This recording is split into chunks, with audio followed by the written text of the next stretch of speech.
Halo semuanya, di sini kita akan membahas mengenai sistem pencernaan pada manusia. Adapun materi yang akan kita bahas pada kali ini yaitu yang pertama, mengetahui nama dan urutan organ pencernaan manusia. Yang kedua, memahami fungsi masing-masing organ pencernaan. Sebelum itu, apakah kalian tahu apa itu sistem pencernaan pada manusia? Jadi, sistem pencernaan pada manusia adalah serangkaian organ yang bekerja bersama untuk mencerna makanan, menyerap nutrisi, dan mengeluarkan sisa-sisa yang tidak diperlukan oleh tubuh. Tujuan utama sistem pencernaan adalah untuk mengubah makanan yang kita konsumsi menjadi zat yang dapat diserap dan digunakan oleh tubuh sebagai sumber energi, pertumbuhan, dan pemeliharaan sel-sel tubuh. Adapun fungsi dari sistem pencernaan pada manusia yaitu yang pertama, menguraikan makanan yang masuk menjadi bagian-bagian yang lebih kecil. Yang kedua, menyerap zat gizi penting seperti karbohidrat, protein, lemak, vitamin, dan mineral melalui dinding usus halus ke dalam aliran darah.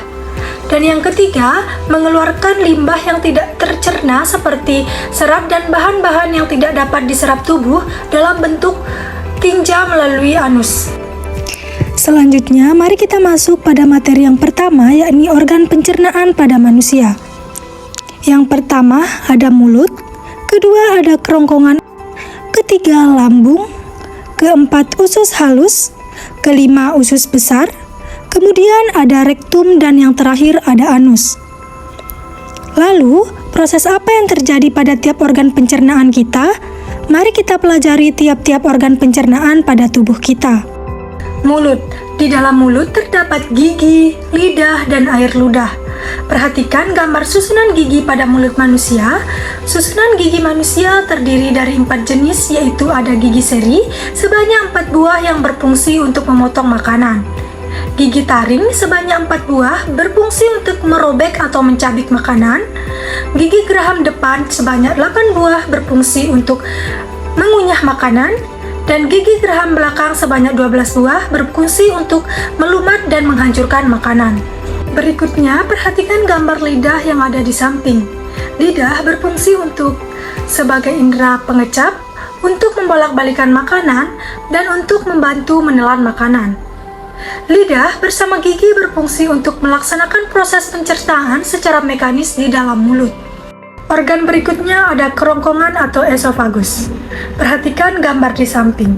Fungsi kerongkongan atau esofagus adalah untuk mengarahkan makanan dari mulut menuju lambung. Pada kerongkongan, makanan dipindahkan dengan gerakan peristaltik. Gerakan peristaltik yaitu untuk mendorong makanan atau isi saluran pencernaan dari satu ke bagian lainnya. Berikutnya ada lambung. Fungsi lambung untuk menyimpan makanan sebelum dilakukan pengolahan. Mengolah makanan, setelah masuk ke lambung, enzim dan asam dalam lambung akan memecah makanan menjadi partikel kecil dan membunuh bakteri dan mikroorganisme yang ada dalam makanan, sehingga dapat melindungi tubuh dari infeksi. Adapun enzim yang bekerja di lambung, yang pertama ada pepsin. Fungsinya untuk mencerna protein dengan memecahnya menjadi peptida. Peptida yang kedua renin, untuk membantu pencernaan protein susu. Yang terakhir ada lipase atau enzim yang berperan dalam pencernaan lemak. Berikutnya ada usus halus. Perhatikan gambar di samping. Usus halus terbagi menjadi 3 bagian utama, yaitu usus duodenum atau sebagai tempat utama pencernaan, usus jejunum, tempat utama untuk penyerapan nutrisi, dan usus ileum, penyerapan nutrisi yang belum diserap di jejunum. Fungsi usus halus antara lain, proses pencernaan makanan dilanjutkan di usus halus setelah makanan melewati lambung. Sebagian besar penyerapan nutrisi seperti karbohidrat, protein, lemak, vitamin, dan mineral. Setelah pencernaan dan penyerapan, zat yang dicerna seperti glukosa, asam amino, dan asam lemak. Berikutnya ada usus besar.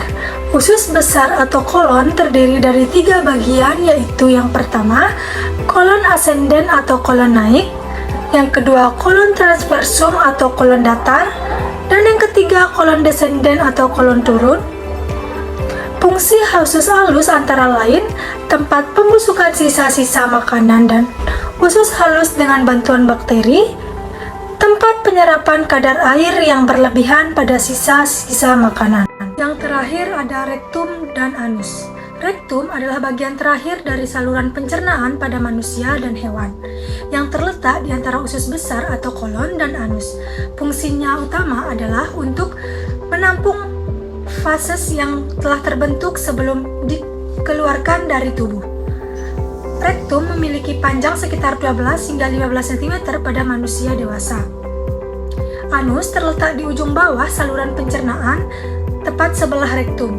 Fungsi utamanya adalah sebagai tempat keluarnya bahan sisa yang tidak dapat dicerna setelah melalui seluruh proses pencernaan. Sekian penjelasan materi mengenai sistem pencernaan pada manusia dan semoga bermanfaat bagi kita semua.